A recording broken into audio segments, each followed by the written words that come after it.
Technologie.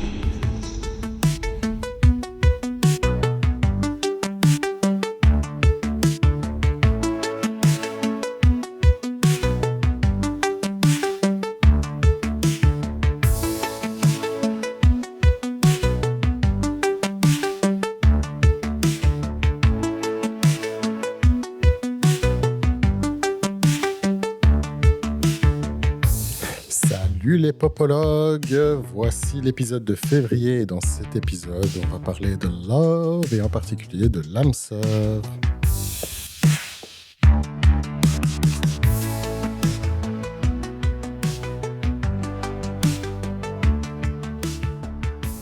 Coucou mes gars. Coucou Naïm. J'adore. L'épisode 10, je sais, il va durer 10 minutes. Ah bon? Comment ça va? Mais ça va et toi? Ça va, ça va. Écoute, je suis très content d'être en bonne compagnie pour cet épisode Pareil. sur le love. Et on va aussi directement remercier tous les auditeurs, les popologues qui nous suivent. Ils sont de plus en plus nombreux à réagir, à laisser des petites infos, enfin, pas des infos, mais des commentaires et tout ça, à réagir sur le podcast. Donc, c'est vraiment très, très, très sympathique. Merci. On vous aime. Ouais, n'hésitez pas à vous abonner, à nous suivre sur Instagram, à partager, à laisser des commentaires, des étoiles, etc., etc. Ça fait toujours plaisir. Alors, dans cet épisode, on a une invitée, comme à chaque fois. Trop cool, trop stylé. Et, écoutez, cher popologue, Mégane, je vais la présenter. Yes. J'ai préparé un truc. Vous allez voir. Picobello. Alors, cher popologue, nous avons le plaisir d'accueillir une artiste qui est née en Bolivie et qui a grandi en Belgique. Elle est donc bolgiquienne ou belgivienne, je sais pas. Des influences qu'on ressent dans sa musique, indie pop au sens propre du terme, pour un résultat très éclectique. Elle fait tout, toute seule ou avec l'énergie de ses proches. Elle ne risque pas de tomber en panne d'éclecticité. Parce que de ça. Attends, c'est pas fini parce que là, elle sort son dernier single qui parle des dynamiques déséquilibrées dans les relations de couple. I'm the Mountain. Welcome chez Mégane et Naïm. I'm Eminem ou quoi? On n'a jamais manié autant de mots avec M en moins d'une minute. Elle se nomme Imaina. Oh my god! Mais c'est dingue! Vraiment, chapeau. T'as vu ça, le rap god ici? Le Mais podcast my god. Le podcast god. Mais quelle présentation, Naïm. Alors, comment ça va, Imaina? Mais très très bien, merci de m'avoir invité à participer à ce podcast. J'ai Ben, plein de choses à dire. écoute. Donc, soyez prêts. On a trop hâte. Avec plaisir, avec plaisir. Bah écoutez, on va rentrer directement dans le vif du sujet. Technologie. Donc, cher popologue, dans l'épisode d'aujourd'hui, on va se plonger dans un concept intemporel, universel, et c'est l'âme sœur. L'âme sœur. On va faire des harmonies, les gars. L'âme sœur. Alors, j'ai une question pour vous déjà. Est-ce que vous croyez en l'âme sœur? Alors, en bref, non. Non, moi non plus. Oh, Pas du tout. C'est bien ça. sorry pour tous les romantiques qui nous écoutent, mais non. Non, moi non plus. Bah, je Absolument sais pas. pas si c'est si romantique. Alors, on va voir ça parce qu'en Oui, fait, en fait, oui. Oui. tu vois, c'est un peu easy de croire en l'âme sœur. On va voir. Je vais pas trop spoiler ce qu'on va dire après. Alors, mais on va... Et toi, Naïm, en fait? Non, bah non. Bah non. Bah déjà, les gens qui me connaissent disent ça. Oui, mais les gens ne te connaissent pas, donc faut que t'expliques. I'm famous. Non, mais j'y crois pas du tout. Non. Enfin, d'où quoi? On est dans un film ou quoi? Bah non. Donc voilà. Donc non. Bah écoute... Enfin, écoutez.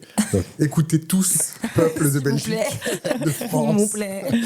Donc, on va explorer ça ensemble. Ben, en fait, c'est un sujet qui a été traité depuis très, très, très, très longtemps, depuis la philosophie antique jusque maintenant, hein, avec les rom-coms modernes, etc. Et c'est assez marrant de voir comment toute cette idée a évolué, comment elle est représentée. Allez, Oh là là, Mais ouais. AVC. innovation. J'invente. représentée dans nos œuvres préférées. Et surtout, on va voir aussi, est-ce que l'âme sœur existe et qu'est-ce que les spécialistes en disent. Et donc, Imaina, j'ai une question pour toi parce que, au cas où les gens l'ont pas compris dans ma petite démonstration rap god, tu es chanteuse et l'amour, c'est un thème qui revient souvent dans tes chansons. Et quelle place t'accordes en fait à ce thème? Pourquoi ça a autant d'importance? Et qu'est-ce que tu aimes en dire en fait? En fait, ça tombe bien que tu poses cette question parce que j'ai abordé cette question des âmes sœurs dans mon dernier petit album que j'ai sorti l'année passée. Et j'aborde cette thématique dans ma chanson qui s'appelle The One, justement, cette personne-là. Et dans la chanson, je dis « Je ne suis pas the one for you, ça n'existe pas !» Et après, dans mon morceau, j'ai un peu plus approfondi le truc parce qu'en fait, je sentais que j'étais dans une relation où cette personne, projetait en fait cette idée de The One et l'âme sœur sur moi et que c'était en fait hyper toxique, en fait. Et en fait, ça s'est fait de manière hyper naturelle parce qu'en fait, j'ai vécu cette expérience-là et j'ai tout simplement, je l'ai simplement écrit en fait parce que j'ai pas osé le dire à la personne directement parce que je suis pas une personne très conflictive. Donc j'étais là, au lieu de lui dire les choses en face, je l'ai un peu ghosté et j'ai décidé d'écrire le morceau. Donc voilà. Bon après, maintenant, je suppose qu'il suit mes morceaux, donc il saura que c'était sur lui ce morceau. Mais ça m'aide en fait à extérioriser certaines choses que j'ose pas dire à voix haute.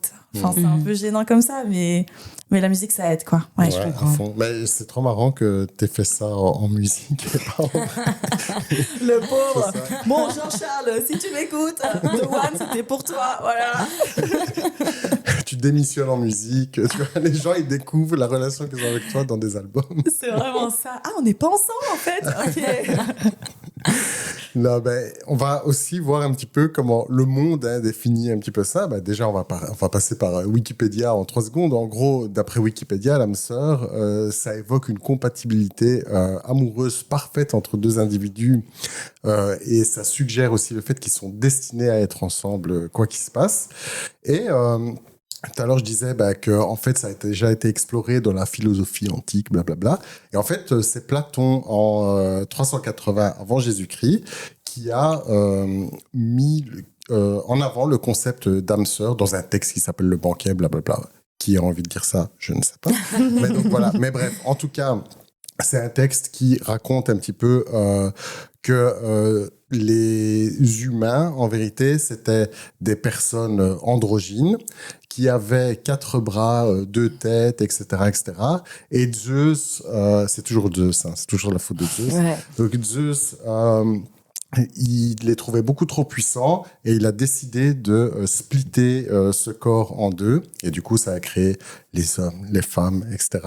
Et le truc, c'est que ces entités sont destinées à se retrouver pour reformer ce qu'ils étaient, donc c'est-à-dire The One, pour rebondir sur ce que tu disais. Et en fait, le concept d'âme sœur, on le retrouve dans plein de civilisations, dans plein de cultures, etc., mais de différentes façons. Et par exemple, dans la culture orientale, en fait, on va plus parler du fil rouge du destin. Et je ne sais pas si vous avez vu le film Past Lives, donc film... Oh oui, j'ai pas encore vu, moi. Voilà. Donc, film de Céline Song, produit par A24. Et en gros, ça raconte un petit peu ça aussi. Donc, c'est le fait que des âmes sont reliés par un fil rouge invisible et qu'il faut faire gaffe de pas le rompre, mais qu'en gros, si tu remontes ce fil, tu peux retrouver ton âme sœur, etc. Donc, c'est beau. Oui, non, ce film est trop beau. Voilà. Ah, mais il faut absolument que je le regarde. Il était sur ma liste et j'ai complètement oublié, donc je vais le regarder. Ouais, mais je crois qu'en plus, il est sur Amazon Prime, donc c'est un Ah ouais Prime. Ok, parfait. Donc, voilà.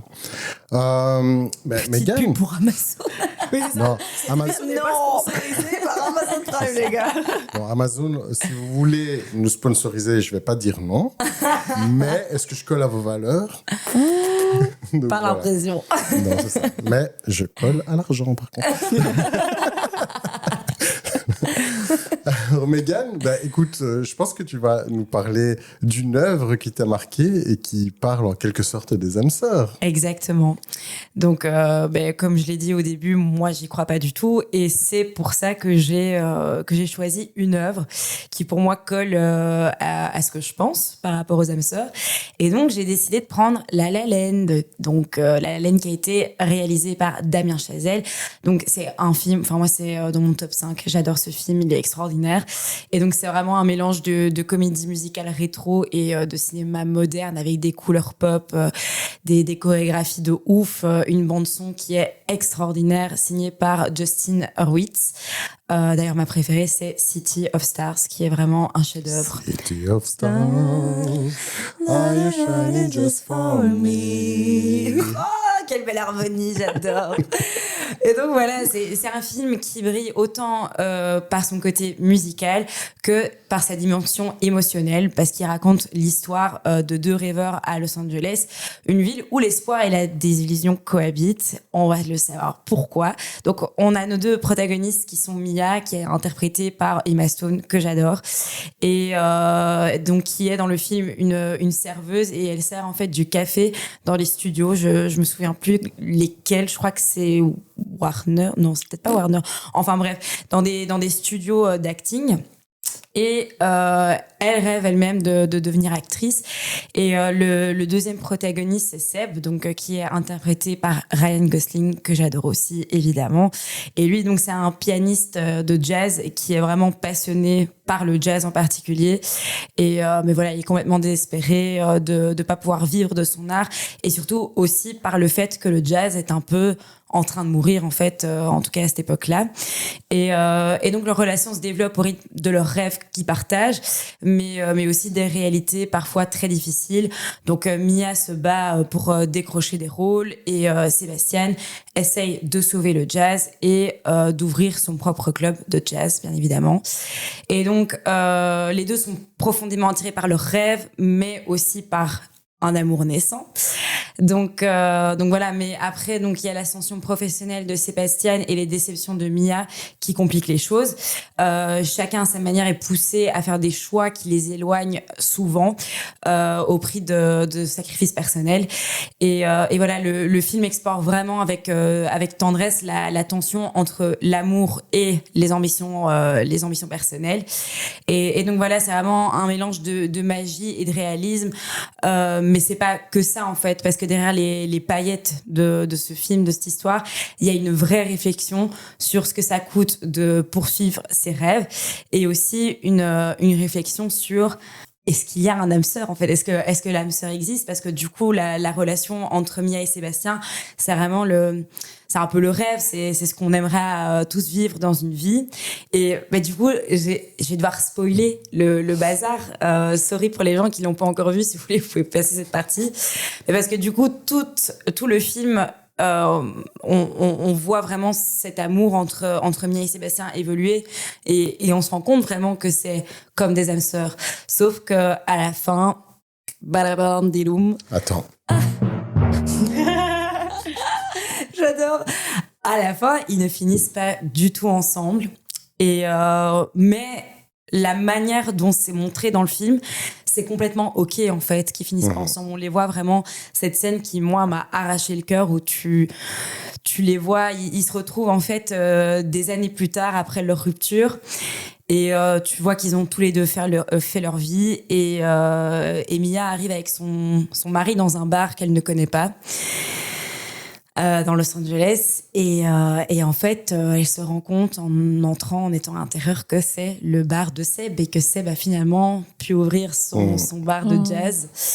Et du coup là, la tension est extraordinaire, j'en ai des frissons là, il y a mes poils qui s'érissent parce que t'es là, oh putain, qu'est-ce qui va se passer. Et il joue une chanson qui est magnifique, ça s'appelle Mia and Sebastian's Team, qui est extraordinaire. Et pendant cette chanson, on voit en fait ce qu'aurait été leur vie s'ils avaient été ensemble. Mais complètement fantasmé, complètement idéalisé, parce qu'on montre que des trucs super chouettes, hyper positifs, etc. Et puis à la fin, on voit en fait que elle repart de son côté avec son mari, que lui reste dans le bar de jazz. On comprend donc qu'ils ne finissent pas ensemble, mais il y a ce regard qui se font à la fin de cette scène où ils se sourissent tous les deux, où ils se sourient. Sourissent. Ça dépend. Je les ai vus. S'ils se transforment Où en ils se souris. font. Où ils se font un sourire tous les deux et un petit hochement de tête en mode C'est ok. c'est ok.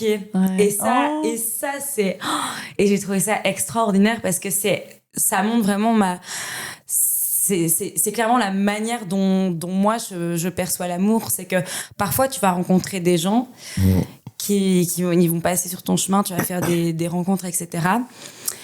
Et parfois ça se termine et c'est totalement ok. Ça a eu lieu pour une raison, mais c'était pas fait pour durer sur le long terme. Et du coup, pour moi, ce film déconstruit un peu l'idée de l'âme sœur parce que on a l'impression qu'ils sont âmes sœurs, qu'ils vont terminer ensemble, que ça va être extraordinaire, mais en fait pas du tout. Ouais. Et Après, du coup, il voilà. va sur Insta et il regarde son compte et il dit je suis mieux que lui. Il y a moyen, c'est possible. En tout cas, dans la société d'aujourd'hui, c'est quelque chose qui pourrait effectivement arriver. Mais voilà, donc c'est pour ça que moi j'ai eu envie de parler de cette œuvre. C'est parce que c'est pour moi ça a déconstruit cette idée de l'âme sœur, qu'on est destiné à finir avec quelqu'un. Et ça j'aime bien parce que je suis 100% contre les âmes sœurs. Donc je suis pas fais des contre. manifestations. C'est ça, tu manifestes, toi des les panneaux. âmes sœurs. Non, mais voilà, pour moi, c'était vraiment la plus belle représentation pour moi de l'amour. C'était La La Land. Voilà. Waouh. Merci. Tu nous as fait rêver et en même temps... Nous a bof. brisé le cœur. Ouais, c'est ça. Tu nous as un peu brisé le cœur, mais c'est ok. Mais oui, mais c'est ok. mais moi, ça m'a. La première fois que je l'ai vu, j'étais en pleurs. Je me souviens avec ma sœur, on était vraiment en pleurs au cinéma. Et puis quand je l'ai re-regardé, j'étais là, mais c'est trop beau en fait. C'est vraiment génial en fait. Mais c'est la vie en fait. Ouais, c'est la vie en fait, et montré d'une très belle manière parce qu'il n'y a pas de haine. Il y a eu des disputes et tout entre eux, mais quand tu vois ce hochement de tête et ce sourire qu'ils se font tous les deux, c'est beau en fait, c'est juste beau. Et pour moi c'est ça l'amour, c'est en fait d'accepter que ça n'avait pas fonctionné, qu'on était au final pas vraiment fait l'un pour l'autre, en tout cas sur le long terme, et que c'est complètement ok et qu'ils gardent quand même des bons souvenirs l'un de l'autre, et j'ai trouvé ça très très beau malgré qu'ils finissent pas ensemble. Donc voilà. Je savais que t'allais le lâcher. Mais donc voilà, et toi Naïm? Moi, écoute, je vais parler... J'ai un peu triché, je vais prendre 2 œuvres, mais elles sont assez complémentaires. Mais tu triches tout le temps, en fait. À chaque épisode, tu triches. Non, mais ça va aller assez vite. En fait, je voulais parler de Eternal Sunshine of the Spotless Mind, donc film de 2004, écrit par Charlie Kaufman et réalisé par Michel Gondry. Et je crois qu'en plus, la combinaison des deux, ça marche méga bien parce que Michel Gondry, il a vraiment ce côté un peu craft manuel et tout. C'est pas un gars qui va dans les effets spéciaux, etc. Et pour raconter des histoires de Charlie Kaufman, faut savoir que c'est le gars qui était derrière le film Dans la peau de John Malkovich. Donc, un film où tu as tout le temps des représentations métaphoriques d'états mentaux, d'états d'esprit, de choses, etc.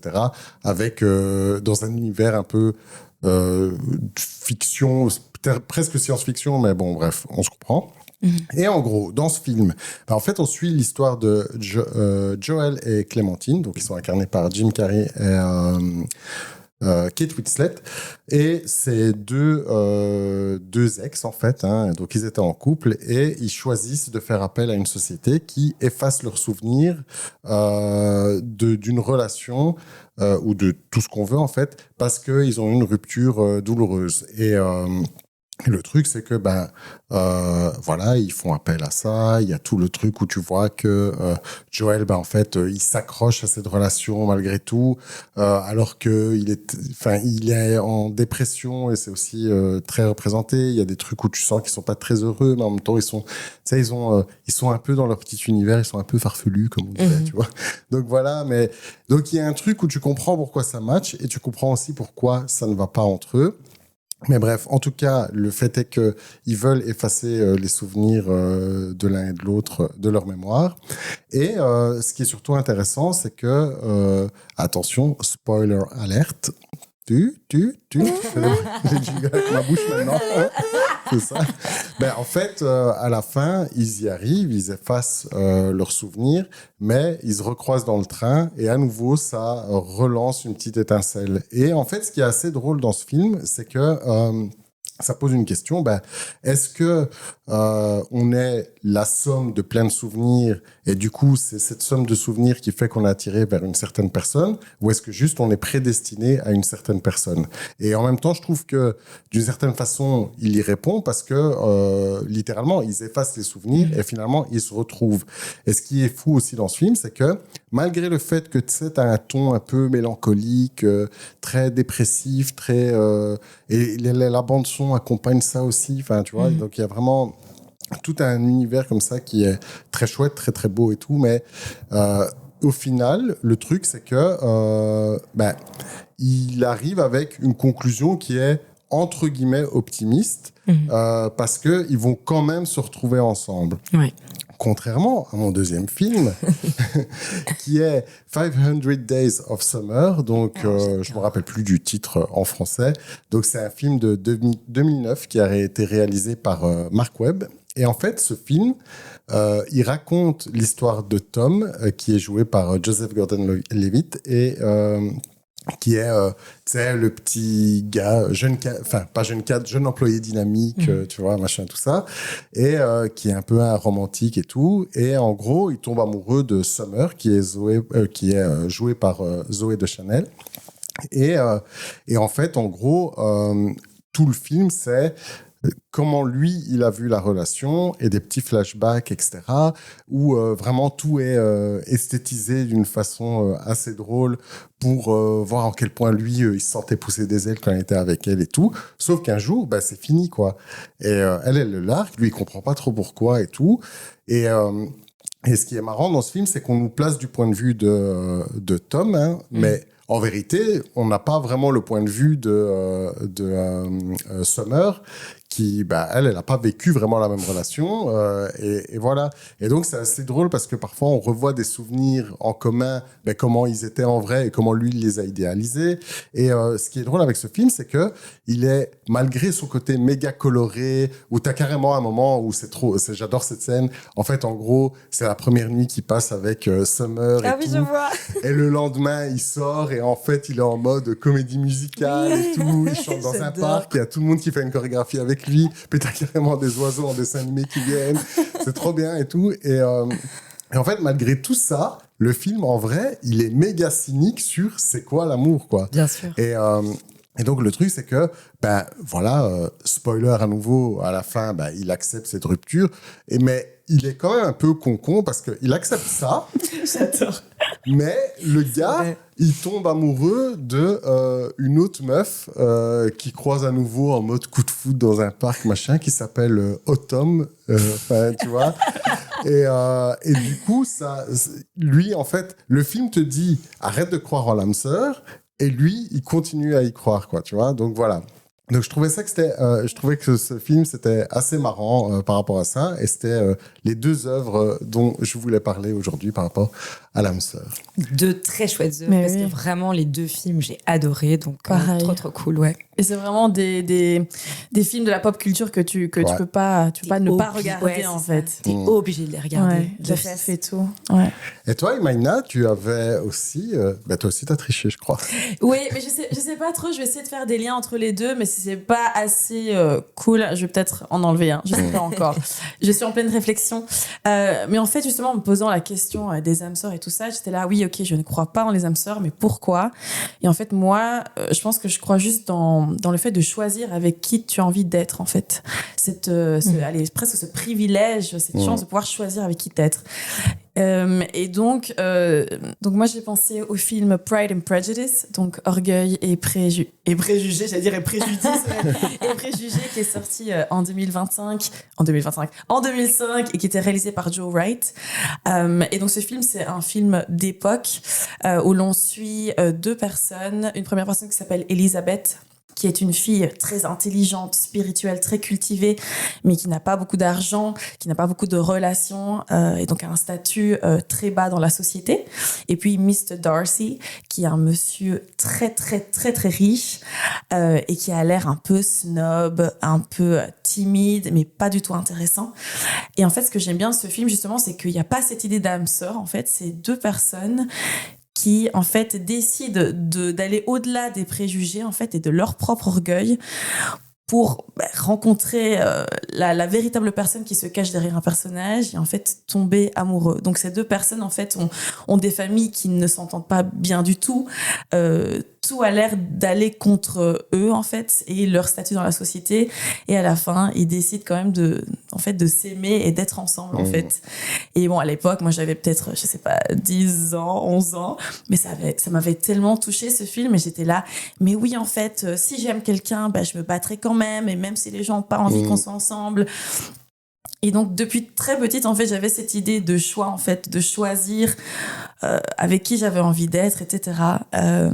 Et je l'ai aussi de par mes parents, en fait, qui viennent de pays totalement différents et de milieux totalement différents, et qui ont quand même décidé d'être ensemble et de prendre cette chance-là, même s'ils parlaient pas les mêmes langues, pas du tout la même culture, religion, etc., etc. Et donc, ce film m'avait fortement marqué. Par rapport aux âmes sœurs. Et il y a aussi, bon, je vais quand même parler de la deuxième œuvre, juste parce que c'est une chanson que j'adore qui s'appelle Hey Ya de Outkast. Ah ouais. Et en fait, c'était une époque, c'est sorti où tout le monde en fait dansait sur cette chanson dans les boîtes de nuit, et tout le monde pensait en fait que ça parlait de trucs hyper positifs. Et en fait, pas du tout. Ça parle du fait de rester avec quelqu'un par obligation, par habitude, et parce que justement, on croit à ce truc de l'âme sœur en mode, ça se passe quand même bien avec cette personne, tout le monde nous voit bien ensemble, en mode, vous êtes le couple parfait, ça se passe super bien. Et en fait, tu te rends compte que t'es plus heureux avec cette personne et que tu restes dans la relation juste parce que tu sens que t'as pas le choix, en fait. Et cette idée de choix, en fait, à laquelle je reviens toujours, c'est que, en fait, si ça va pas, juste pars, en fait. Et à la fin du morceau, il se dit quand même, we're not happy here. Peut-être qu'on est un peu delusional. On devrait s'en arrêter là, en fait. Et j'adorais cette idée vraiment, vraiment de choix. Je sais pas ce que vous en pensez. Mais j'adore. En plus, la ref est très bonne de Outkast, et ouais, j'adore. Ouais, c'est aussi une chanson que j'adore, et justement, je l'aime beaucoup pour ça. Et c'est marrant parce que c'est un peu la version aboutie de. Il y avait une chanson qui était sortie qui s'appelle Fuck You, et qui est. De Lily Allen? Non. C'était un gars qui chantait une chanson en mode slow romantique et tout, mais justement, ça parlait de rupture et tout ça, tu vois. Et donc, c'était assez marrant parce que. Voilà, mais en gros, ouais, moi j'adore cette chanson Heya, et la conclusion que j'ai, c'est surtout, en fait, on est trois cyniques ici. Oui, c'est vraiment ça. Mais non, mais je pense qu'on est réaliste, en fait, et on a envie d'être heureux à la fin, tu vois. Donc parfois, il faut se dire les choses telles qu'elles sont et dire, en fait. Moi, c'était vraiment aussi cette idée de mieux être seul que mal accompagné, en fait. C'est ça. Moi, c'est ce que j'allais dire aussi. J'adore ton explication du choix en mode ne pas rester avec une personne juste parce que on nous dit que on a l'air bien ensemble et que bazar machin. Moi, c'est un truc qui m'a toujours rendu malade. C'est les gens qui restent ensemble par je sais pas comment expliquer, genre juste parce que c'est devenu une habitude, ou parce qu'on leur dit que c'est bien qu'ils soient ensemble. Enfin, et ça, je trouve ça dommage, en fait. J'ai l'impression que c'est un peu du gâchis, alors que tu pourrais juste faire le choix de dire je me barre parce que je pense qu'il y a quelque chose de mieux qui m'attend ailleurs. Et non, là-dessus, je suis complètement alignée. Donc c'est vrai que le choix, au final, c'est hyper important dans l'amour.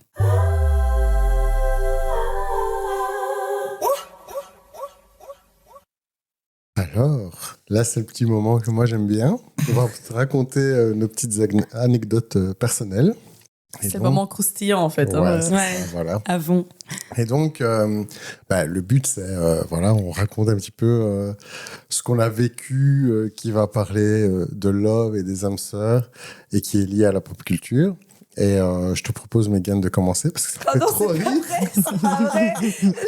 Je suis pas sûre d'avoir envie de commencer, mais alors, moi, c'est une anecdote. En fait, il faut savoir que j'ai jamais été en couple de ma vie. Donc, des anecdotes amoureuses, j'en ai pas vraiment. Donc, on va partir sur un truc qui est quand même lié, on va dire, à l'amour, vu que ça parle d'un date. Et que voilà, c'est plus drôle qu'autre chose. Donc en fait, c'est un mec, on va l'appeler Eugène. Parce que J'adore. c'est le premier truc qui m'arrive en tête. On va l'appeler Eugène. Et il faut savoir que Eugène, je le connais depuis très très longtemps. C'était mon fantasme quand j'avais 17-18 ans. Mais voilà, quand j'avais 17-18 ans, faut savoir que je pesais déjà 120 kilos. J'étais pas du tout, j'avais aucune confiance en moi. Je me trouvais moche. Enfin bref, voilà. Et Eugène, c'était un dieu grec, quoi. Il était magnifique et il jouait en fait dans l'équipe de foot d'un pote à moi. Et du coup, j'allais voir les matchs de foot. J'en avais rien à foutre de mon pote. C'est juste pour aller voir Eugène se déhancher sur le terrain. En fait, t'étais dans une série américaine, non? De ouf.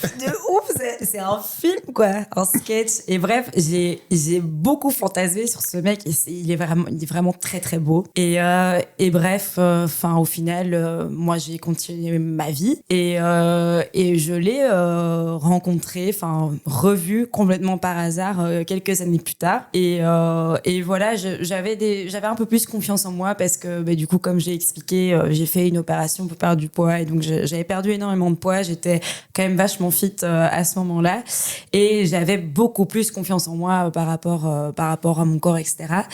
Et donc, à ce moment-là, on a commencé à tchatcher un peu. Donc voilà, est arrivé le jour où il m'a proposé de faire un date. J'étais trop contente. Franchement, j'ai l'impression que c'est mes rêves les plus fous qui se réalisaient. Et il propose d'aller au cinéma. Pardon. Et donc... Elle couine encore. Elle revit le truc. Je revis le truc à fond. Putain. Moi, j'étais contente. C'était vraiment un rêve qui se réalisait. Et du coup, je me suis préparée. C'était le soir de ma life, quoi. Vraiment, c'était bref. Et on décide d'aller voir Kingsman 3. Et là, c'est très important. Je sais pas si les gens connaissent ce film, mais s'ils connaissent, ils vont comprendre. Et je vais l'expliquer de toute façon. Et donc, on va voir ce film. Et il faut savoir que dans ce film, je sais pas ce qui est passé par la tête du réalisateur ou du scénariste ou voilà. Mais il y a un moment. Il y a une scène très longue, mais vraiment très longue, de Raspoutine. Donc Raspoutine, la figure historique, Raspoutine le russe, qui se fait enculer par un mec. Et ça dure super longtemps. Et du coup, et je sais pas, il se fait lécher la jambe et tout. Enfin, c'est un moment horrible dans le film, hyper gênant. Et du coup, moi, j'étais à côté, je savais pas quoi faire. J'étais là, oh my god, c'est terrible ce qui est en train de se passer. J'avais envie de rire, de me dire, c'est pas possible, c'est un sketch, de me retrouver à un date où on est en train tous les deux de regarder Raspoutine se faire enculer et lécher la jambe. Donc, bref, je pense que ça a été tellement gênant comme moment que après le ciné, on est juste tous les deux repartis chez nous et il s'est juste rien passé. Enfin voilà, donc si jamais un jour il vous vient à l'esprit de faire un date au cinéma, regardez bien le genre de film que vous allez voir parce que je vous jure, ma vie, c'était le moment le plus gênant de toute mon existence. J'y ai pensé pendant tout le film, je sais même plus de ce que raconte ce film tellement j'étais juste gênée, j'étais juste là, tant pis en fait. Voilà, après on s'est quand même revus, ça a été quand même plus chouette, ça n'a pas débarré sur quelque chose, voilà, on a juste eu 3 dates et ça s'est terminé là, mais voilà, petit conseil d'amis, faites attention à ce que vous allez voir au cinéma quand vous faites un date. Merci pour ce conseil. Voilà, à grand plaisir. On n'y pense jamais assez de se dire on va pas aller regarder des films où il y a des Raspoutine qui se font voilà. Voilà, oui, sorry, j'ai été grossière. Non, mais il y a des films comme ça, je sais plus, il y a un film français où c'est une fille qui commence à faire l'amour avec des voitures. Je sais pas si vous avez vu ce film. Oui. Mais moi je savais pas que c'était ça. Oh my God. Ils ont gagné des prix et du coup je me suis dit un petit date ciné et pareil, c'était très violent en plus à des moments Et juste, je m'attendais pas à ça. Je disais, mais qu'est-ce qu'on fout là, là, là, là. Ah Donc, ouais. Et après, c'est terrible parce que tu sais pas de quoi parler. Tu peux pas parler du film et dire c'était trop bien, on s'est bien éclaté et tout. Non. Et du coup, le retour à la voiture était hyper gênant. Il y avait pas un mot qui sortait. C'était terrible. Enfin bref, voilà. Écoute, moi, pour rebondir sur ton anecdote, parce que la mienne est aussi liée au cinéma, mais j'ai une autre qui va avec. En gros, moi, c'était... parce que, bon, à nouveau, on n'est pas vraiment de la même génération. Donc, et en plus, moi, les dates où tu vas direct au cinéma, j'étais pauvre, j'avais pas commencé à investir. Laisse tomber, voilà. Et en plus de ça, j'étais un genre de timide bizarre j'étais en façade pas timide, mais en vrai timide, tu vois. Donc, du coup, oublie pour que je dise à une fille, hey, on va en date au cinéma, nanana. Du coup, c'était un event, quoi. Et une fois, en fait, il y avait à Tubize, parce que je vivais à Tubize, il y avait dans le centre culturel, donc un cinéma, c'était une salle de théâtre, mais qui faisait aussi de temps en temps cinéma. Et c'était un événement, hein, tu vois. C'était genre l'event, quoi, tu vois. La Champions League, tu vas regarder juste un film, en fait, tu vois. Et après 1000 ans, en fait, ils venaient toujours avec des films et tout. Et là, le film, c'était Titanic. Ah, j'adore. Et donc, du coup, j'avais été voir Titanic avec ma copine de l'époque et tout ça. Et en gros, moi, tu vois, je me sentais vraiment en mode, putain, moi, je suis dans un film américain, maintenant je vais au cinéma avec ma copine regarder des films romantiques, quoi, tu vois. C'est donc, mignon. Voilà. Ouais, j'étais ado aussi, tu vois. C'était à l'époque, tu vois, on vivait en noir et blanc et tout. T'abuses. Donc, il y avait ça. Et en fait, c'est aussi lié à cette copine. Et il y avait la chanson Sobri de Leslie et Amine qui était sortie sur la compilation Ryan B. Fever. Attends, donc, c'est « Je voulais que tu portes mon nom », c'est ça? Ça, c'est Sobri 2.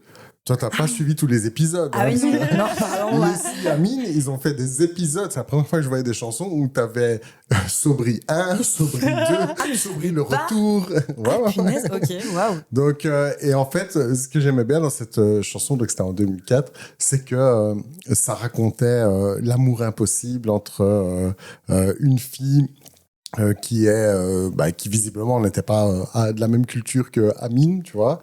Je vous laisse deviner la culture de Amine. Et en fait, moi, je vivais un peu ce truc-là, quoi, tu vois. Et tu sais, ça parlait de destin brisé, de parents qui veulent pas, et nanana. Et moi, j'étais là, ouais, je suis prêt. On va aller contre le destin et tout. Sauf que la fille de l'époque, elle se disait pas du tout ça. Elle disait, non, mais je veux bien écouter mes parents. Donc, j'étais tout seul dans mon délire, là, de Leslie Amine, tu vois. Et puis voilà, donc avec cette fille, c'est terminé. Moi, T'as continué ta life. 20 ans après, je reparle dans un podcast. C'est que ça m'a pas du tout touché. Non, mais attends. En plus, elle m'a largué pour sûrement plein de raisons. Mais une des raisons, c'était mes parents veulent pas que je sorte avec un arabe. Non, donc, ouais. Non, ça c'est pas cool. Non, Elle peut dire genre tes blagues sont nulles, ton style c'est pas marrant en fait. Parce que t'es arabe, ça passe Ouais, pas. Désolé, Non, jure. voilà. Ah, mais c'est bon, dur. Leslie Amine ont fait une chanson pour moi. C'est vraiment ça. Donc tu te sens mieux en fait. C'est ça, voilà, c'était ma thérapie. Et toi, Imaïna? Mais en fait, donc là, on parlait d'âme sœur et tout ça, et t'as parlé au tout début de la théorie du fil rouge. Ouais. Et en fait, l'histoire que je vais raconter, je pense, va créer un peu de débat, parce que tout ce temps, je disais que je croyais pas en l'âme sœur, mais je vais vous raconter l'histoire de comment j'ai rencontré mon mec, en fait. Et ça peut se rapprocher un peu à l'âme sœur, même si j'y crois pas, mais ça peut se rapprocher un peu. L'histoire que t'as mis sur Insta? Ouais. Ah, ok. Mais donc, moi, toute mon adolescence et jeune adulte, je n'avais pas de copain non plus. Je ne trouvais personne. C'était vraiment le désert. Je trouvais que tout le monde était hyper nul. Et je m'étais dit, je vais rester seule, c'est pas grave. Artiste déprimée sur le côté. Artiste incomprise. Exactement. Et puis, j'ai décidé de participer à The Voice, l'émission de chant, en 2018. Et vraiment, je l'ai pris je voulais le faire pour le fun, quoi. Mes parents m'avaient dit, mais fais-le, t'es artiste, tu vas pouvoir gagner en visibilité. J'avais aucune attente, à part faire la fête, me faire des potes. En plus, il y a du catering et des boissons gratuites après chaque live. Donc, c'est là, vraiment, moi, ça me va, voilà. Et donc, je participe. Et je rencontre Adrien, qui est d'abord dans mon équipe. On était tous les deux choisis par le chanteur de Puggy, Matthew Irons, donc on est tous les deux dans l'équipe. Et je vois ce mec, je me dis, trop prétentieux le mec, il fait le beau gosse, insupportable, ce sera pas mon mec, ce sera pas mon pote, pardon. Et ça s'est passé comme ça, en fait, pendant à peu près toute la saison de The Voice, je le trouvais un peu insupportable. Et apparemment, lui aussi me trouvait insupportable. Il disait, ah, prétentieuse, la meuf qui fait genre, je parle espagnol, machin. Et donc, on s'aimait pas du tout. Et vers la fin de l'émission, on s'est rapprochés juste parce qu'on aimait bien danser et faire la fête. Et puis, on s'est mis ensemble. Vraiment, ça s'est fait de manière hyper naturelle. On est devenus potes, puis on s'est mis ensemble. Et puis, en papotant un peu de nos passés, on s'est rendu compte qu'en fait, on aurait pu se rencontrer plein de fois avant The Voice. Ça, c'est un truc de fou. En fait, on avait tous les deux travaillé en tant qu'animateurs jeunesse dans le même centre. Sa sœur habitait à 5 minutes de chez moi. À l'époque, j'habitais en face de Créa Corner, je sais pas si vous voyez, à Woluwe. Bon. Et lui, il allait toutes les semaines acheter des trucs pour faire des bricolages. Et enfin, je sais pas, il avait aussi été à l'IEX comme moi à un moment. Et j'étais là, mais what? On s'est jamais vus. On fréquentait les mêmes endroits et on a dû s'inscrire à un show de télé-réalité pour se rencontrer. Et encore, il fallait qu'on s'entende bien et que... Mais on s'est quand même retrouvés à la fin et c'est quand même dingue. Et j'étais là, ah oui, ok, il y a vraiment, je vais pas dire les destins, mais des chouettes coïncidences. Mais c'est ça. Ouais. Et donc, après, je suis quand même convaincue que j'ai choisi d'être avec lui. J'aurais pu juste dire, bah, en fait, je le supporte pas, bye bye. Mais voilà, c'est quand même une super chouette histoire à raconter. Et puis dire, ouais, on s'est rencontrés à la télé, quoi. Et, en fait, c'est hyper drôle. Et puis de se rendre compte qu'il y avait plein d'opportunités manquées, ratées dans le passé. Et en fait, je pense qu'on était juste pas prêts aussi, peut-être, je sais pas. Et quand on s'est rencontrés, en fait, on était tous les deux prêts à être dans une relation, en fait. Parce que si, juste en parlant à deux, on fait tous les deux de la musique, et à un moment, on se disait, ah oui, c'est vrai qu'à un moment, je voulais vraiment me concentrer sur mon projet, donc je cherchais pas une relation allez, long terme. Mais quand on s'est rencontrés, on était tous les deux prêts, en fait, à dire, bon, ok, on tente, quoi. Donc, et t'es toujours avec. Cool. Et je suis toujours avec, ça fait presque 7 ans. Ah, waouh, c'est beau. Ouais. T'as pas un petit Si, attends. Ouais. Non, mais moi, j'arrive pas à le croire parce que vraiment, avant ça, j'avais vraiment pas de copains. Enfin, je faisais des dates, des trucs comme ça, mais j'étais là, non, en fait, flemme. Je me concentre sur ma musique. En fait, il y a personne de bien. C'est vraiment la biche qui se prend dehors, tu vois. Il y avait personne de bien. Ah, je suis trop bien pour les gens, en fait. Ça. Non, mais je trouvais, voilà, tout simplement personne qui me correspondait. Et voilà. Et ça s'est fait de manière super naturelle, vraiment. Il y a eu zéro jeu aussi. Parce que je trouve que et dans les relations, parfois, c'est genre, ah, je vais pas trop l'écrire parce que j'attends que lui m'écrive et en fait, moi, je voulais pas tout ce drama, flemme. Et là, bah, non, ça s'est juste fait hyper naturellement, quoi. Ah, c'est chouette. Ouais. C'est une chouette histoire, ouais. Mais maintenant, est-ce que c'est mon âme sœur? Eh ben, non. Désolée, Adrien, t'es pas mon âme sœur. C'est ça, tu vas la prendre en chanson bientôt. C'est ça. J'adore. Non, mais est-ce qu'il y a une chanson ou un truc où vous pensez que vous dites, ça, c'est l'œuvre qui montre le mieux, c'est quoi le love ou l'âme sœur ou la relation que j'aimerais bien vivre ou un truc comme ça. Ouais, moi j'en ai deux. La première, c'est Kiss Me de Ed Sheeran. Il faut savoir que j'ai décidé que ça allait être ma chanson de mariage.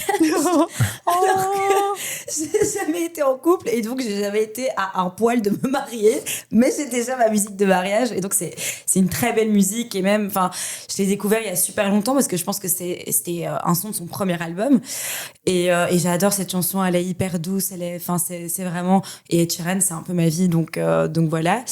Et sinon, il y en a une qui pour moi est extraordinaire et quand je l'ai vraiment écouté la première fois, donc c'est pas où je l'ai entendu la première fois, c'est vraiment quand j'ai vraiment compris les paroles, où j'avais un âge assez mature pour comprendre vraiment le sens et les paroles de la chanson. C'est Ne me quitte pas de Jacques Brel. Et là, je me suis dit, oh là là, j'aimerais quand même bien qu'on m'aime comme ça, quoi. Parce que c'est quand même très beau ce qu'il raconte dans cette musique. Donc oui, je crois que Ne me quitte pas de Jacques Brel, c'est vraiment pour moi ce qu'il y a de plus beau, je pense, niveau chanson love, quoi. Niveau dépression. Oui, dépression. Oui, c'est ça. Ah bon. Ne me quitte pas. On va à chaque fois faire les petites chansons après. Comme Ah ça. bon. Et toi, Maïna, il y a un titre, une œuvre, un truc? Oui, il y a une chanson de Paramore qui s'appelle The Only Exception. Ah ouais, j'adore. You are the only exception. Et c'est une très très belle chanson parce qu'en fait, justement, je trouvais que je m'identifiais à fond. Ce qu'elle dit dans sa chanson, justement, dans ma famille, ça n'allait pas. J'avais aucun exemple de couple qui restait ensemble. J'ai déjà essayé avec d'autres mecs et tout me paraissait nul. Mais en fait, toi, t'es la seule exception. Mais non, mais c'était trop cute. Et elle dit, et pour toi, en fait, je vais faire des efforts. Et pour toi, je vais vraiment tout faire pour que ça fonctionne. Parce que elle sent que ça vaut la peine, quoi. Donc, c'est une trop belle chanson. Ouais, c'est vrai que c'est une belle chanson. Ouais. Bah, écoutez, vous avez dit ça, donc maintenant, je me sens un petit peu obligé aussi de donner une chanson. Mais de Tout toute casser, façon, en fait. de toute Merci. façon, on veut Non, savoir. mais On veut vous savoir. Vraiment pas. En fait, c'est une chanson qui est très très simple, très très. Enfin, les arrangements sont assez. Enfin, vous allez comprendre. En fait, c'est Something About Us de Daft Punk.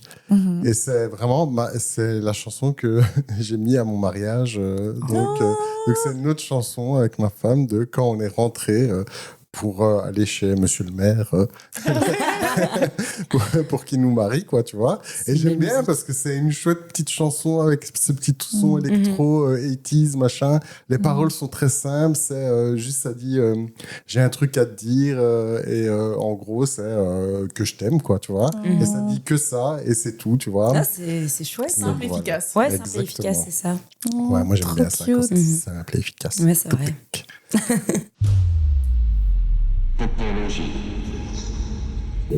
Alors les filles, on a dit beaucoup de choses et je voulais quand même apporter la preuve aux auditeurs qu'on ne dit pas que des conneries. D'ailleurs, les popologues, à nouveau, n'hésitez pas à participer sur Insta, à commenter, à nous dire ce que vous pensez de l'âme sœur. Est-ce que ça n'existe pas pour vous? Est-ce que c'est vrai? Est-ce que c'est pas vrai? Est-ce que vous adorez? Est-ce que vous détestez? C'est quoi votre musique de love?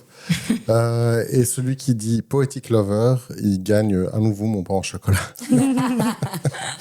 Alors, donc on en a parlé et c'est marrant parce qu'en fait on est arrivé un petit peu à ce même genre de conclusion que des gens qui ont fait plein d'études pour arriver à ça. Ils auraient juste dû nous demander en fait. Donc, en fait, il y a des psys qui sont attardés là-dessus et le truc qui est assez marrant, c'est que la notion d'âme sœur peut amener à une certaine fainéantise en fait et en plus des attentes irréalistes en amour. Donc le truc c'est que tu vas avoir deux types de croyances. Donc il y a ceux qui vont avoir la croyance du destin et donc c'est des gens qui se disent que les relations sont prédestinées, etc. Que la compatibilité est directement présente dès le début ou pas, tu vois, il y a un côté c'est noir ou blanc.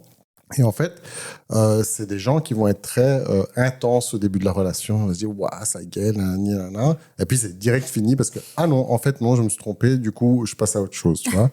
Et puis, il y a ceux qui vont avoir la croyance de croissance.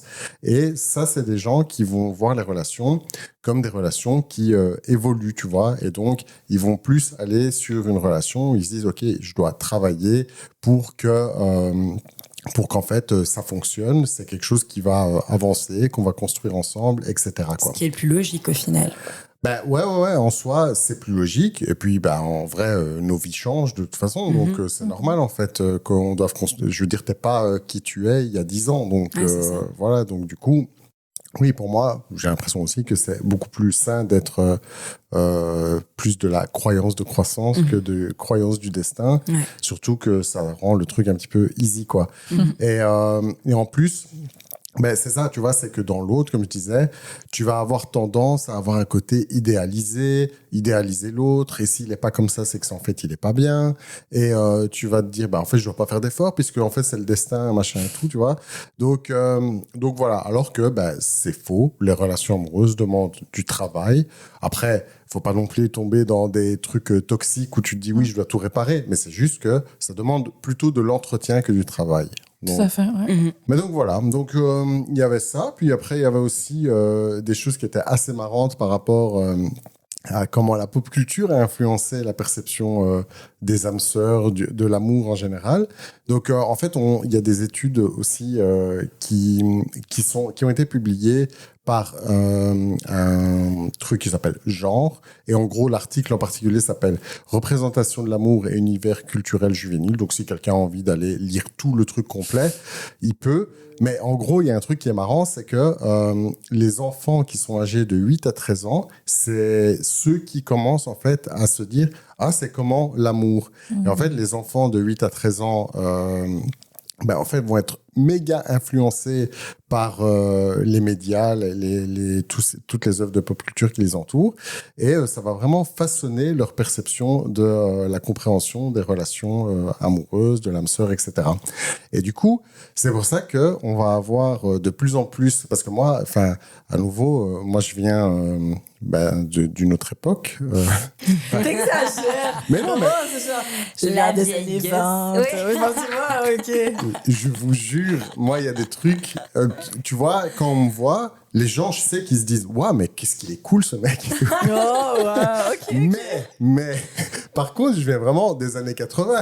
Donc, Oui, c'est vrai. et du coup, le truc que je vais vous dire, moi, ça n'existait pas. Le truc des crushs et des machins et des dates et tout, tu vois. Ah oui. Donc, C'est vrai. moi, il n'y avait pas, c'était soit tu sors ensemble, soit tu sors pas ensemble, quoi, tu vois. Et puis tu te maries direct, sinon ça sert à Ouais, quoi? c'est ça, tu vois. Et donc, il y avait vraiment ce truc-là, quoi, tu vois. Donc, moi, tout le concept de crush et de bazar et tout, c'est un truc, voilà, ça existe, je m'en fous, tu vois. Mais c'est pas un truc que moi, j'ai vécu à mon époque, quoi, tu vois. Okay. Donc, tu avais un coup de foudre avec quelqu'un, et voilà, quoi. Et voilà, évidemment, je suis pas un dinosaure, donc... mais rien que 10 ans ou 15 ans d'écart font déjà une différence de comment t'approches le truc, quoi, tu vois. Et donc, par exemple, même la friend zone, tu vois, moi, c'est un truc où ça a commencé à exister quand j'étais déjà adulte et tout, alors que pour ceux qui sont plus jeunes, c'est un terme normal d'un truc qui existe tout le temps, quoi, tu vois. Donc voilà, et donc c'est assez marrant, il y a ce truc-là. Il y a aussi un autre truc, et ça c'est assez universel et intemporel, c'est la romantisation des relations toxiques, quoi. En fait, c'est assez récent que dans les œuvres de pop culture, on commence à dire non, cette relation, elle est toxique et ça va pas, quoi, tu vois. Mais avant... si tu prends des trucs de l'époque en mode James Bond qui chope comme ça, c'est pas normal. Oui. Ou les mecs qui insistent et qui disent, par exemple, je veux cette fille et je l'aurai. Et la fille, à la fin, elle accepte parce qu'elle est fatiguée. Mais c'est ça. Et les gens sont là, waouh, c'est trop romantique. Mais c'est ça. Et tu vois, le nombre de films, quand tu regardes le nombre de films et tout, où t'as un mec qui court après la fille dans la rue et tout. Tu sais, moi, je pense même, je te jure, mais il y a un truc qui me fait trop rire tout le temps, hein, c'est des clips de Matt Pokora, où il y a un clip où, en fait, il court après une meuf en dansant et tout. Mais imagine dans ta vie. Il y a un mec qui te fait ça à l'arrêt de bus, t'es là, mais casse-toi, en fait. C'est ça. En vrai, moi, je crois que je les pousse. Ouais, Parce trop que c'est soir, ma Un mec qui danse devant moi et tout, je suis là, mais viens, c'est tout, on se pense. Mais non, mais tu vas à la gare du Midi, t'en as plein des fous comme ça. Des gens qui vont commencer à danser devant toi, là, et tout. Non, mais donc voilà, donc il y a vraiment tout un truc qui est aussi lié à l'époque et tout, et qui se déconstruit petit à petit. Mais bon, mais ce qui est marrant, c'est que tu déconstruis un truc, et puis tu as un nouveau truc qui arrive, quoi. Par exemple, il y a tout le truc de la technologie qui amène des nouveaux, je sais pas, c'est des problèmes, mais des nouveaux concepts qu'on n'avait pas avant. Donc, je vais prendre le film Her, donc, qui déjà apportait ce truc-là avec l'intelligence artificielle et les relations que tu pouvais avoir avec ça et tout. Mais le truc qui est marrant, c'est que le rôle de la technologie apporte encore plus de trucs. Par exemple, le ghosting, ça n'existait pas avant. Imaïna, tu veux nous dire un truc là-dessus? Non, mais je suis pas fière de mes années de ghosting. Hein. Maintenant, si j'ai vraiment un problème avec quelqu'un, je lui dis en face. Mais quand j'étais plus jeune, aller dans début vingtaine, je sais pas, j'avais trop peur de la confrontation. Ça, je peux comprendre. Ah ouais. Donc j'étais là, bon, ben, je vais juste m'éclipser. Adios! Un peu comme Homer Simpson, tu vois, dans le buisson. Ouais, Oui! J'étais là, et voilà, si je vois pas le problème, il n'existe pas. Non, mais c'est ça, quoi, tu vois. Donc, il y a plein de trucs comme ça qui sortent, tu sais, le ghosting. Ou bien un autre truc qui est l'inverse de ça, c'est t'as fini avec quelqu'un, mais cette personne existe toujours. Pourquoi? Parce que Facebook te suggère machin, Instagram te les montre, ou il est tagué dans une story d'un ami que vous avez en commun, ou je sais pas quoi. Tu le crois sur Donc- Tinder. Ouais, c'est ça, quoi, tu vois. Jeune, ouais. Mais donc voilà, donc tout ça pour dire que oui, le concept d'âme sœur, tout ça, bah, c'est un truc assez vaste, assez compliqué, et que la pop culture joue un grand rôle là-dessus. Et j'avais une petite question pour vous. Est-ce que vous savez combien il y a de célibataires en Belgique? Ouf. Déjà, il y a combien d'habitants en Belgique? Est-ce que je peux donner un pourcentage peut-être? Ouais, vas-y. Je pense que de célib, il doit y avoir genre, allez, 43%. Ben, je dis- franchement, t'es proche. Désolé, je t'ai cassé ton Ouais, truc. de parce ouf. Alors moi, je suis pas d'estimation, mais vas-y, lâche l'info alors. Non, mais donc on est à plus de 5 millions de célibataires en Belgique, donc c'est quasi la moitié de la population. Ah, mais ouais.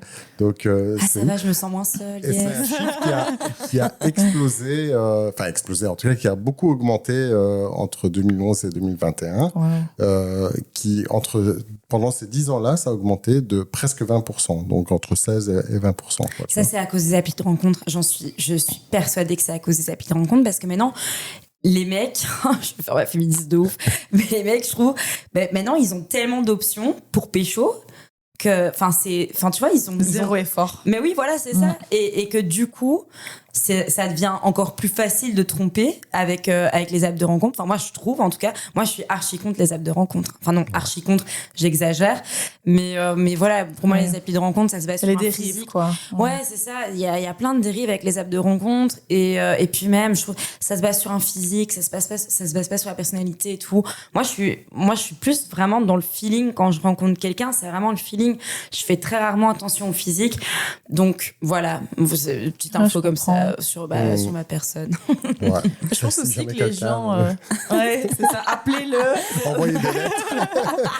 Comme l'amour est dans le pré. Ouais, ça c'est fun, tu vois. Ouais, une lettre, Mégane. Ben, merci les filles pour vos témoignages. J'avais encore plein de questions en tête et tout, mais bon, il faut qu'on avance. On est déjà à 1 heure d'enregistrement là. Ah, déjà? Mais oui, ça passe vite quand on s'amuse. Ah, j'allais dire la même. Mais donc voilà, c'est maintenant le moment où on va définir quelles sont les meilleures âmes sœurs dans la pop culture.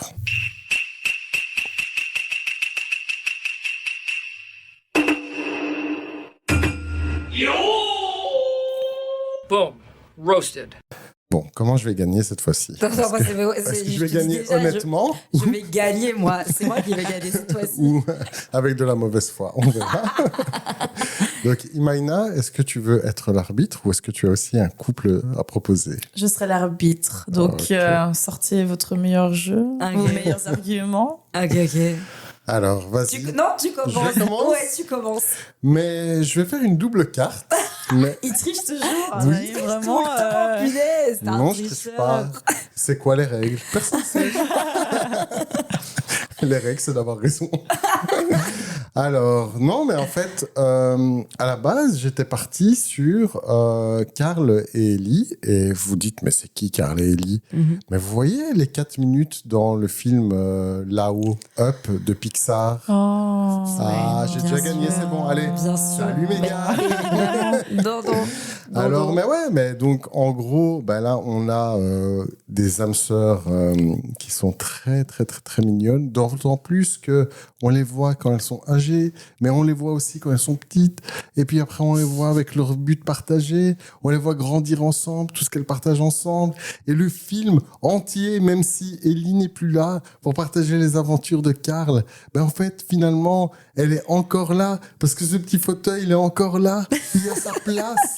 C'est un truc de malade. Et lui, il fait tout ce qu'il aurait voulu faire avec Ellie, mais il le fait avec Russell. Mais Ellie est toujours là, elle insiste.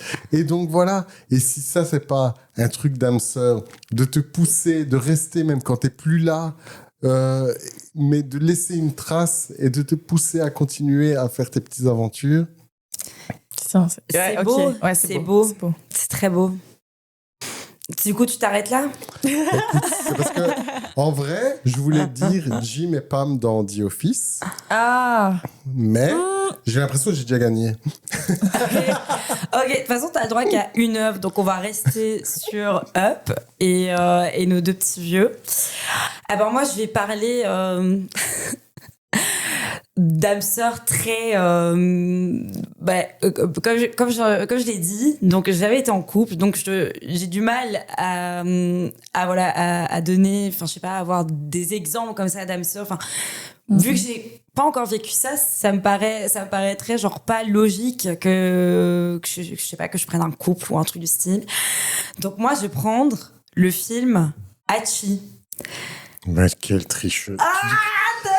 T'as vu donc Hachi, pour ceux qui connaissent pas, c'est pas mal. Hein. Ah oui, C'est donc c'est ce fameux chien, ce petit Akita qui est trop mignon, qui est, c'est un amour de chien, et donc il fait la rencontre. Et on voit au début du film tout son voyage. Il vient d'un temple, je ne sais plus où, mais d'un temple bouddhiste, et on le voit arriver par erreur, donc dans une ville à Tokyo, je crois. Ouais, c'est à Tokyo. Et du coup, en fait, il rencontre un médecin. Je crois que c'est un professeur. Pardon, c'est un professeur.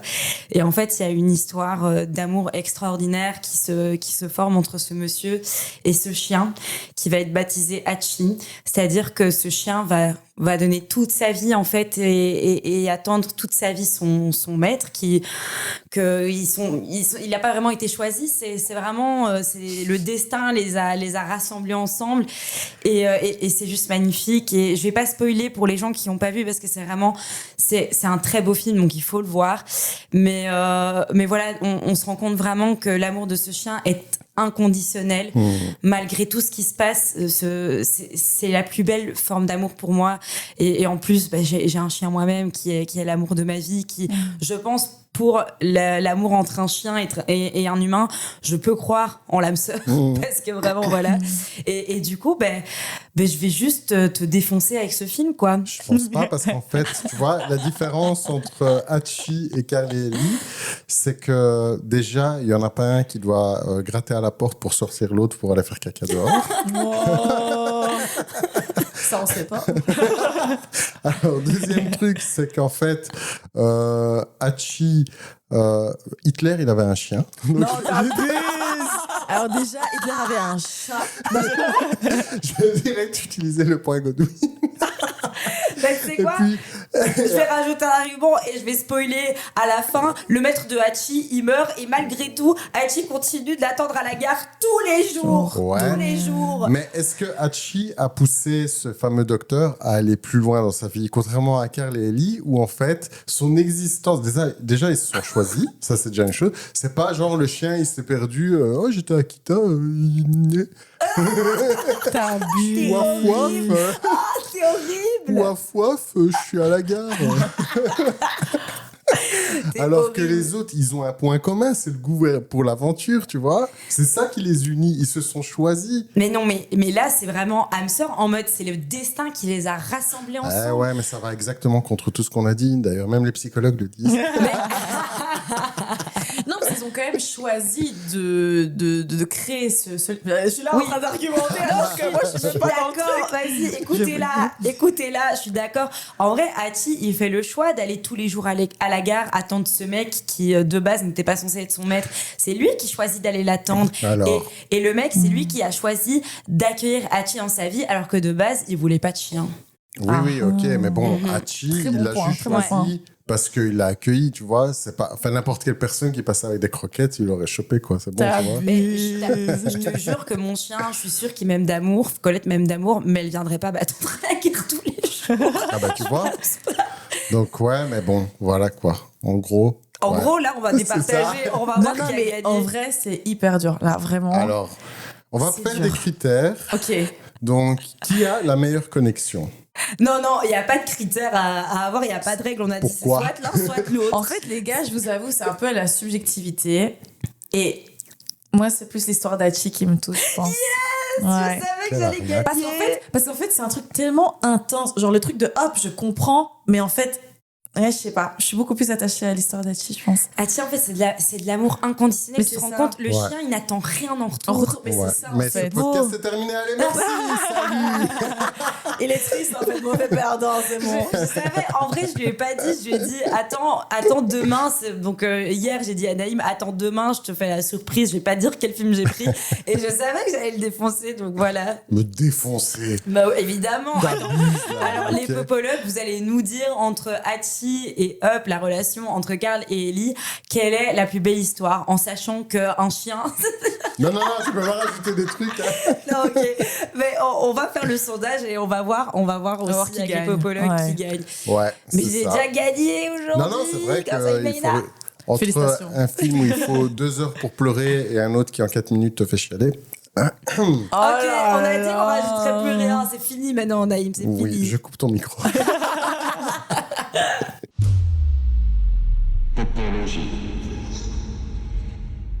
Bon, les amis, on va vous laisser décider dans les commentaires sur Instagram et en commentaire du podcast qui a la meilleure histoire de love.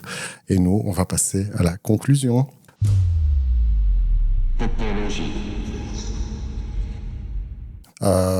Comme à chaque fois, hein, on va faire des petites recommandations culturelles qui sont liées au thème. Et Imaina, est-ce que tu as quelque chose à nous proposer? Mis à part ton single, Oui, c'est ça. Oui, I'm the en fait, Mountain. Allez écouter ma musique. Mais oui, parce qu'en fait, ça, c'est quand même la meilleure recommandation. C'est donc, tu as sorti ton single I'm the Mountain qui est sur le P Chi qui est sorti il y a 2 mois maintenant, je crois. Hein. Ouais. C'est ça. Et c'est en fait un single qui parle des relations déséquilibrées. Tout à fait. Et moi, je t'avoue que c'est le single que je préfère de tous les singles que tu as fait. J'aime C'est vraiment bien. vrai. Ouais, je te jure, vraiment. Je l'écoute vraiment en mode premier degré. J'aime bien. Ah, tu vois, trop donc, bien. donc voilà. Et la question surtout, c'est pourquoi tu en as fait une chanson, en fait. Mais comment dire, donc avant d'avoir rencontré Adrien, putain, il va écouter ce truc en disant t'as étalé toute notre vie. Mais avant ça, oui, j'avais du mal à rencontrer des gens bien en fait, et j'ai déjà eu des expériences où ça s'est mal passé, honnêtement. Et je trouvais souvent que des relations avec des hommes, je sentais que je donnais beaucoup de moi, je devenais presque un pilier pour cette personne, et je ne recevais pas beaucoup en retour, même si je sais que une relation amoureuse n'est pas une transaction, mais voilà, il faut quand même qu'on se sente bien dans cette relation et qu'on se sente pas utilisé en fait. Et c'est pour ça en fait que j'ai écrit cette chanson où je dis moi je me sens comme une sorte de montagne qui te protège, qui te donne de l'ombre, qui te donne des arbres, de la nourriture, enfin vraiment je l'ai imagé comme si j'étais presque une nature pour lui. Et lui rien en fait, sécheresse, désert. Et voilà, j'adorais cette image de la montagne. Et puis aussi, je me suis fortement inspirée des paysages de ma ville natale, La Paz, en Bolivie, qui est entourée de montagnes. Et donc voilà, j'ai un peu mélangé les deux. Et je trouvais ça fort comme image, quoi. Donc voilà, I'm the Voilà, ça Mountain. marche assez bien. Je vais mettre un petit extrait maintenant. I'm the mountain I raise high and you stay low. I'm the mountain when I cry it's like river flow. I am the mountain. C'est un single qu'on va retrouver dans... Pardon, il faut savoir que quand Naïm m'a dit je vais mettre l'extrait, moi j'ai attendu l'extrait, sauf qu'on va le faire au montage, donc voilà. Voilà, je voulais juste le dire. La magie de la Mais oui, j'étais là. production. Attends, est-ce qu'il va se passer quelque chose? Je vais chanter. Mais non, bien sûr. Mais donc, un single qu'on peut retrouver sur toutes les plateformes, j'imagine. Tout à fait, yes. Donc, je rappelle ton nom, Imaina. Le single, c'est I'm the Mountain. Et l'EP, c'est She. Oui. S-H-E. Alors, Mégane, est-ce que tu as une œuvre à nous proposer? Oui, alors j'en ai 2. La première que je vais vous proposer, c'est un album et ça s'appelle L'amour de DC's. J'ai adoré cet album. Donc on sait, DC, c'est un artiste qui s'est réinventé vraiment pas mal de fois, qui a même changé de nom, qui a vraiment incarné des personnages en fait par rapport à ses albums. Et du coup, dans l'album L'amour, le thème central est L'amour. Exactement. Mais voilà, donc c'est l'amour, mais il est abordé dans toute sa complexité. Donc la passion, la douceur, les ruptures, les blessures, l'espoir. Et du coup, c'est vraiment pas un amour idéalisé dans cet album, mais c'est vraiment un sentiment brut et parfois difficile et contradictoire. Et donc c'est vraiment comme un journal intime en fait. On a vraiment l'impression que l'artiste se livre. Et j'ai adoré cet album, vraiment. Je l'ai saigné de ouf. Donc vraiment, je vous recommande de l'écouter dans sa totalité parce que tous les sons sont excellents.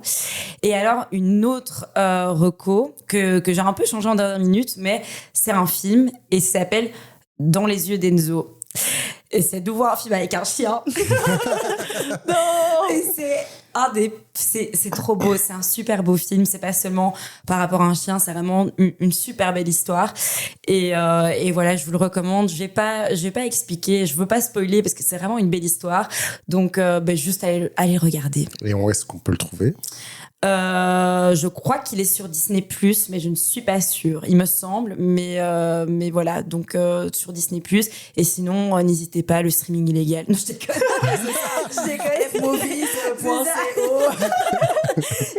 Je déconne. Les gens méritent d'être payés pour leur travail, donc allez le voir sur une vraie plateforme. Mais voilà, à voir absolument. Ok. Alors moi, c'est un film que j'ai vu l'année dernière qui s'appelle Mon ami robot en français. Donc c'est Robot Dreams. Oh oui.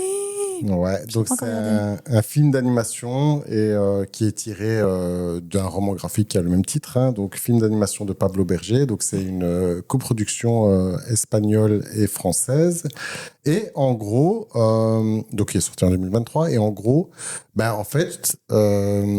Peut-être que c'est là où on va se retrouver, Mégane et moi. C'est que c'est un film qui raconte un peu une histoire à la La La Land, mais avec un robot et un chien. Je vais le regarder de plus. Vraiment, c'est full circle moment. ça. Là, tu vois. Donc ouais, c'est ça. Donc ça raconte en fait l'histoire d'un chien qui se sentait un petit peu seul, qui se fait livrer un robot de compagnie en fait. Et du coup, il y a une histoire qui commence entre eux, qui est d'abord une histoire d'amitié qui va un petit peu plus loin. Et sauf qu'à un moment, ce robot tombe en panne. Spoil pas, hein, je veux. Non, ok, c'est pas un spoil, ok. Sauf qu'à un moment, ce robot tombe en panne et que du coup, est-ce qu'ils vont réussir à se retrouver malgré la panne, malgré tout ça, malgré le fait qu'il y a des obstacles qui s'élèvent devant eux. Oh, waouh, je vais le regarder, genre ce soir. Mais la boucle est bouclée, quoi.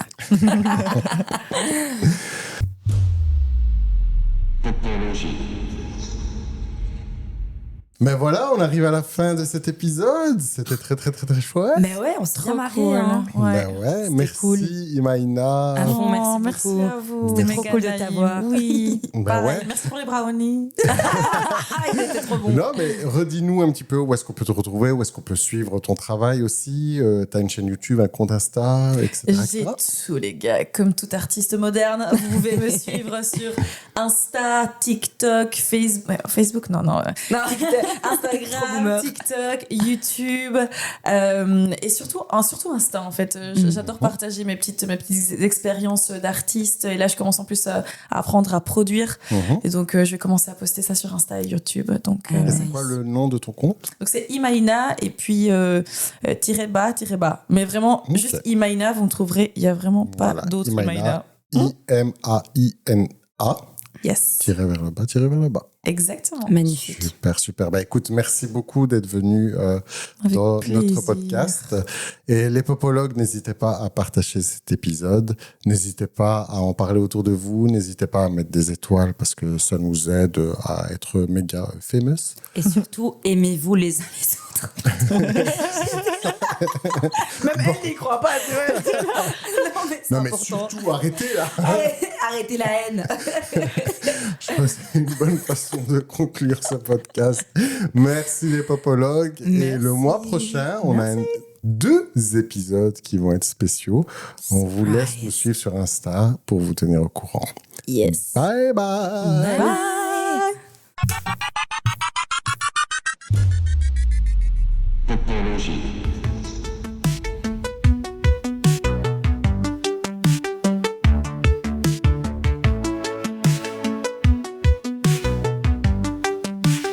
I know. Boom. Roasted.